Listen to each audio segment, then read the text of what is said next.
Hello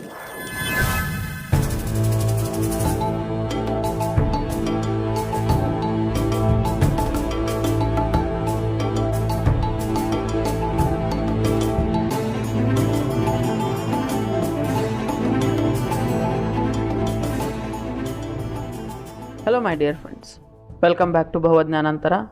Let's float in the ocean of knowledge. I am Chidanand Muguri. In today's class, I will discussing about Daily DI 5, fifth problem in data interpretation. Data ಇಂಟರ್ಪ್ರಿಟೇಷನಲ್ಲಿರುವಂಥ 5ನೇ ಪ್ರಾಬ್ಲಮ್ನ ಇವತ್ತು ನೋಡೋಣಂತೆ. ಅದು ಕೂಡ ಗ್ರಾಫಲ್ಲಿರೋದು. Okay, bar graph. Study the following bar graph carefully and answer the question 1 to 5. It consists of students' enrollment in different states. Enrollment na kottidare students addu bare bare state addu. Student enrollment in thousands. Yes, thousands. Illi 80 ಅಂತಂದ್ರೆ 80,000 ಅಂತ consider ಮಾಡಬೇಕಾಗತ್ತೆ. 105 ಅಂತಂದ್ರೆ 1,05,000 ಅಂತ consider ಮಾಡಬೇಕು. ಹೀಗೆ blue ಕಲರ್ನಲ್ಲಿ 2010 ಡಾಟಾನ ಕೊಟ್ಟಿದ್ದಾರೆ. Yellow ಕಲರ್ನಲ್ಲಿ 2011 ಡಾಟಾನ ನಮಗೆ ಒದಗಿಸಿದ್ದಾರೆ. ಓಕೆ, ನೋಡ್ಕೊತ ಬಂದರೆ state A, state B, state C, state D, state E, state F ಅಂತ 6 ಸ್ಟೇಟ್ಗಳ ವ್ಯಾಲ್ಯೂನ ಇಲ್ಲಿ ಕೊಟ್ಟಿದ್ದಾರೆ. What is the ratio of total enrollment of state B for years 2010 and 2011 to the total enrollment of the state D. State B ಮತ್ತು state ಡಿದು total ಎನ್ವಿರಾನ್ಮೆಂಟ್ನ 2010-2011 total ಎನ್ವಿರಾನ್ಮೆಂಟ್ನ ratio ಮಾಡಬೇಕು ಅಂತ ಹೇಳಿದ್ದಾರೆ. ಸ್ಟೇಟ್ ಬಿ ಎಷ್ಟಿದೆ ನೋಡಿ, ಟೋಟಲ್ ಎನ್ವಿರಾನ್ಮೆಂಟ್ 2010 ಹಾಗೂ 2011 75 ಪ್ಲಸ್ 65 ಎಷ್ಟಾಗತ್ತೆ? 140. ಹಾಗೆ ಸ್ಟೇಟ್ ಡಿಡ್ ನೋಡ್ಕೊಳ್ಳಿ, 85 ಪ್ಲಸ್ 95, 85 ಪ್ಲಸ್ 95 ಎಷ್ಟಾಗತ್ತೆ? 180. ಎರಡು ರೇಷಿಯೋ ಮಾಡ್ಕೊಂಡಾಗ ನೋಡಿ, 0 ಹೋದು, 2 14, 2 18. ಇನ್ನು ಮುಂದೆ ಡಿವೈಡ್ ಆಗಲ್ಲ. ಸೊ ರೇಷಿಯೋ ಏನು ಬರುತ್ತೆ? 7:9. ನೆಕ್ಸ್ಟ್ ಕ್ವಶನ್ ನೋಡೋಣ. What is the percentage of total enrollment of state C? State C ಇದ್ದು ಏನು ಮಾಡಬೇಕಪ್ಪ ಅಂದರೆ ಟೋಟಲ್ ಎನ್ರೋಲ್ಮೆಂಟ್ ಪರ್ಸೆಂಟೇಜ್ನ ತೆಗಿಬೇಕು. ಅದರ ಜೊತೆ ಕಂಪ್ಯಾರಿಸನ್ ಮಾಡಬೇಕಪ್ಪ ಅಂತಂದರೆ in comparison to enrollment of state F for year 2010 and 2011.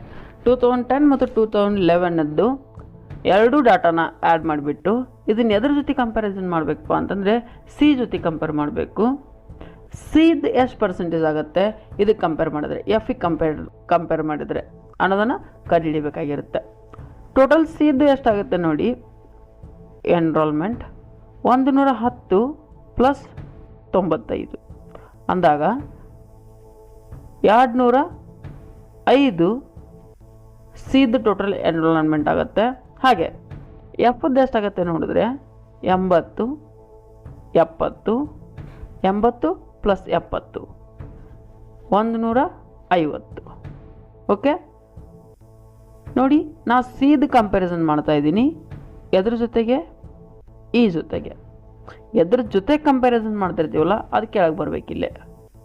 Okay, into 100 ಮಾಡಿಬಿಟ್ರೆ ನಾವು ಪರ್ಸೆಂಟೇಜ್ ವ್ಯಾಲ್ಯೂ ಸಿಗುತ್ತೆ. 5 3 15, 5 2 10, 3 1 3. ಈ ಟೋಟಲ್ ಎಷ್ಟಾಗತ್ತಪ್ಪ ಅಂದರೆ 410 ಆಗುತ್ತೆ. ಮಲ್ಟಿಪ್ಲಿಕೇಶನ್ ಮಾಡಿದರೆ 5 2 10, 0 0, 5 0, 2 0 0, 1 ಆಗುತ್ತೆ. 2 2 4, 410 ಡಿವೈಡೆಡ್ ಬೈ 3 ಮಾಡ್ಕೋತಾ ಇದ್ದೀನಿ ಇಲ್ಲಿ. 3 1 3, 1 3, 11 ಆಯಿತು. 3 3 9, 20 ಆಯಿತು. 3 6 18, 2 5 20 ಆಯಿತು. 3 6 18 ಮತ್ತು 3 6 18. ಸೊ ಆನ್ಸರ್ ಸಿ ಬರುತ್ತೆ. ನೆಕ್ಸ್ಟ್ ನೋಡೋಣಂತೆ. By what percentage is the enrolment in the year 2011 higher than that of 2010 for all the states combined. ನೋಡಿ ಕೇಳಿದ್ದಾರೆ, ಏನು ಕೇಳಿದ್ದಾರೆ ನೋಡಿರಿ, by what percent is the enrolment ಎಷ್ಟು ಪರ್ಸೆಂಟ್ ಹೆಚ್ಚಿಗೆ ಇದೆ in the year 2011 higher than what that of 2010. 2010ಕ್ಕಿಂತ 2011ದ್ದು ಎನ್ರೋಲ್ಮೆಂಟ್ ಎಷ್ಟು ಹೆಚ್ಚಿಗೆ ಇದೆ, ಪರ್ಸೆಂಟೇಜ್ನಲ್ಲಿ ಎಷ್ಟು ಹೆಚ್ಚಿಗೆ ಇದೆ ಅಂತ ಕೇಳಿದ್ದಾರೆ. ಟೋಟಲ್ ಅಷ್ಟೂ ಸ್ಟೇಟದ್ದು ಕೂಡ. ಓಕೆ, ಕಂಬೈನ್ ಸ್ಟೇಟ್ ಅಂತಂದರೆ ಅಷ್ಟು ಸ್ಟೇಟದ್ದು ಕೂಡ. ಫಸ್ಟ್ 2011ದ್ದು ಏನು ಮಾಡ್ಕೊಂಬಿಡೋಣಪ್ಪ ಅಂತಂದರೆ ಟೋಟಲ್ ಮಾಡ್ಕೊಳ್ಳೋಣಂತೆ. ಓಕೆ, ನೋಡಿ 105 ಇದೆ, 65 ಕೂಡಿಸಿ ಅದಕ್ಕೆ 110 + 60 170 ಆಯಿತು. 170 + 10 180 + 100 180 280. ಆಮೇಲೆ 285 + 90 ಕೂಡಿಸ್ಬೇಕು. ಅದಕ್ಕೆ 280ಕ್ಕೆ 90 ಕೂಡಿಸಿದ್ರೆ 370 ಆಗುತ್ತೆ. 375 375 380 380ಕ್ಕೆ ಹಾಗೆ 90 ಕೂಡಿಸಿದ್ರೆ 470 470ಕ್ಕೆ 80 ಕೂಡಿಸಿ 550 ಬರುತ್ತೆ. ಟೋಟಲ್ ವ್ಯಾಲ್ಯೂ ಎಷ್ಟು ಬಂತು? 550. ಯಾವ ಇಯರ್ದಿದು? 2011 ಎಲ್ಲ ಸ್ಟೇಟಸ್ ಕೂಡಿಸಿ ವ್ಯಾಲ್ಯೂ ಬಂದಿದ್ದು. ಹಾಗೆ 2010 ನೋಡ್ಕೊಳ್ಳಿ, 80 82 160 155 160 + 90 160 + 90 ಅಂದರೆ ಎಷ್ಟು ಬರುತ್ತೆ?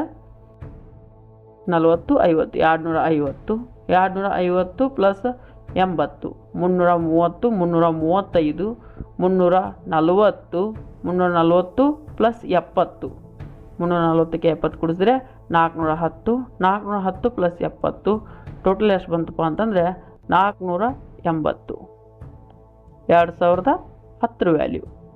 2010ಕ್ಕೆ 480 ಇರುವಂಥ ವ್ಯಾಲ್ಯೂ 2011ಕ್ಕೆ 550 ಆದರೆ ಎಷ್ಟು ಹೆಚ್ಚಿಗೆ ಆದಂಗೆ ಆಯಿತು?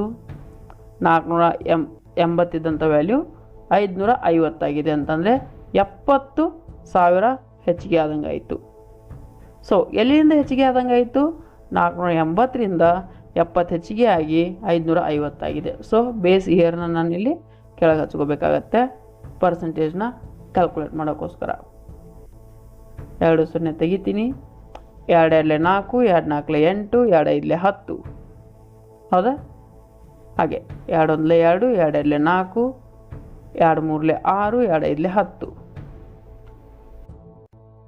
10. Next multiply ಮಾಡಿಬಿಡೋಣಂತೆ.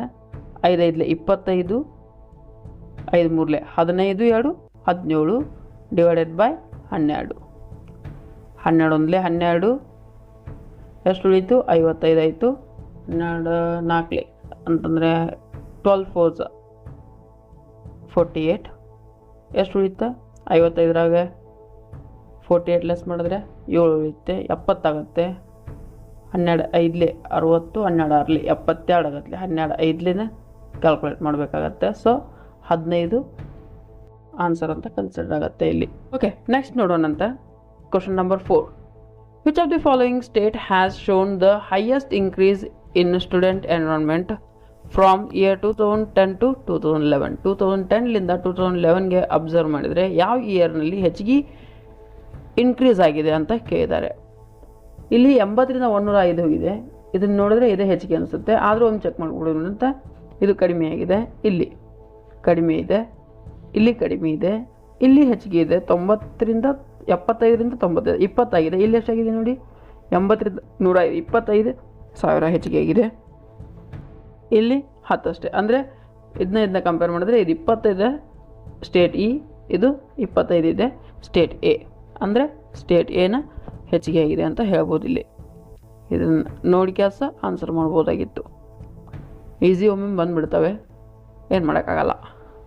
What is the average enrollment for all the states for the year 2010? 2010ಗೆ ಎಲ್ಲ ಸ್ಟೇಟದ್ದು ಎವರೇಜ್ ಎನ್ರೋಲ್ಮೆಂಟ್ ಎಷ್ಟಿದೆ ಅಂತ ಕಂಡುಹಿಡಿಬೇಕು.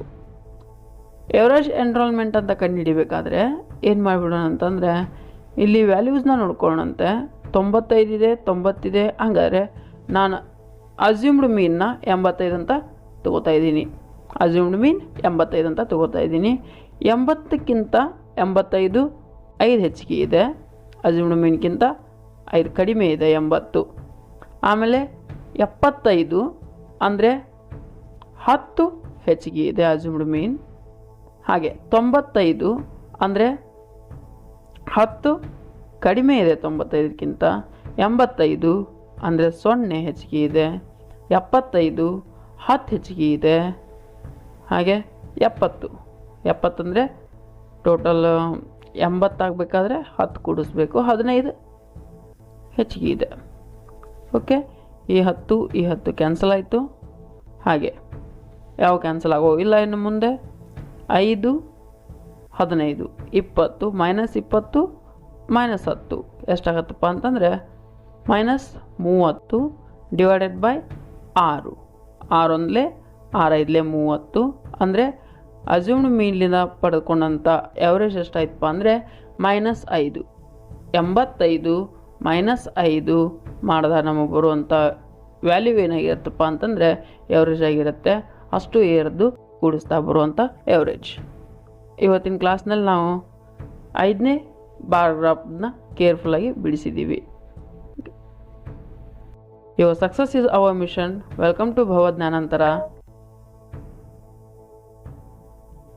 Wear learning is an adventure.